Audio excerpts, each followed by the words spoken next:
एक झूठा आदमी अपनी झूठ बोलने की आदत को छोड़ने के लिए गंगा जी में स्नान करने जा रहा था। सफर के दौरान झूठे व्यक्ति को एक सज्जन पुरुष मिला। कुछ देर तो वो उसके साथ चुपचाप चला, पर चुप रहना झूठे की बस की बात नहीं थी। जब उससे नहीं रुका गया तो वो उस सज्जन पुरुष से बोल ही पड़ा, यार कोई बात, कोई कहानी सुनाओ जिससे हमारा सफर आसानी से कट जाए। झूठे की बात सुन सज्जन राहगीर बोला, मेरी बातें ऐसी वैसी नहीं है, मैं हर बात के लिए 100 रुपया लेता हूँ। बोला, ठीक है सुनाओ, मैं तुम्हें 100 रुपए दूंगा। राहगीर बोला, कहाँ जा रहे हो तुम? झूठा बोला, गंगा स्नान करने। राहगीर बोला, तो मेरी ये बात याद रखना, स्नान के लिए हमेशा घाट छोड़कर औघट नहाना। दोस्तों, घाट का मतलब है जहाँ सभी स्नान करते हैं, मतलब मुख्य किनारा, और औघट का मतलब जहाँ कोई स्नान नहीं करता हो। राहगीर इतनी सी बात कह बोला, निकालो 100 रुपए। झूठा थोड़ा चिढ़ते हुए बोला, बस इतनी सी बात के 100 रुपए, और उसने 100 रुपए निकालकर उसे दे दिए।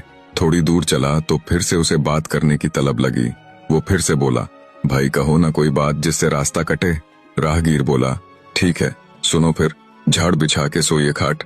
दोस्तों, इसका अर्थ है सोने से पहले हमेशा अपने बिस्तर को झाड़ कर सोना। इतनी बात कह राहगीर बोला, निकालो 100 रुपए। झूठा खींचते हुए बोला, बस इतनी सी बात के 100 रुपए, और फिर से उसे 100 रुपए और दे दिए। थोड़ी दूर चलने पर झूठे को फिर से बात करने की तलब लगी, तो उसने अपनी जेब से 200 रुपए निकाल फिर से उस राहगीर को दिए और बोला, लो भाई अब की बार 2 बात सुनाओ। राहगीर बोला, तो सुनो, अपने मन की सच्चाई अपने मन में ही रखना, अर्थात अपने मन की बात किसी के आगे न कहना, फिर चाहे अगला व्यक्ति तुम्हारा कितना ही प्यारा, कितना ही खास क्यों ना हो।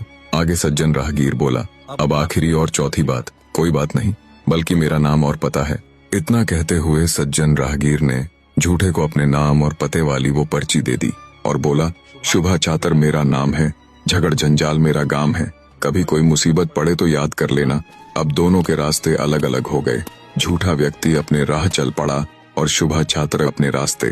झूठा आदमी चलते चलते कुछ दिनों के सफर के बाद गंगा जी पर पहुंच गया। वहां पहुंचकर जैसे ही वो स्नान आदि के लिए अपने कपड़े उतारने को तैयार हुआ, तभी उसे उस सज्जन राहगीर की बात याद आई कि घाट छोड़कर औघट नहाना। सोचा, मैंने सज्जन व्यक्ति को इस बात के लिए पूरे 100 रुपए दिए हैं, तो उसकी बात को आजमाना चाहिए। इसी सोच के साथ वो नदी के किनारे किनारे आगे चल पड़ा। चलते चलते जब ऐसी जगह आ गई जहाँ कोई भी स्नान आदि नहीं करता था, तब वहां पहुंचकर झूठे ने अपने वस्त्र उतारे और नहाने लग गया। जब वो स्नान कर रहा था तभी नदी में एक लाश तैरती हुई आई। करीब आने पर जब झूठे ने उसे ध्यान से देखा तो लाश की हथेली में 9 करोड़ का लाल सिला हुआ था। झूठे ने विचार किया कि ये लाल ही इस मृत व्यक्ति की जीवन भर की कमाई रही होगी।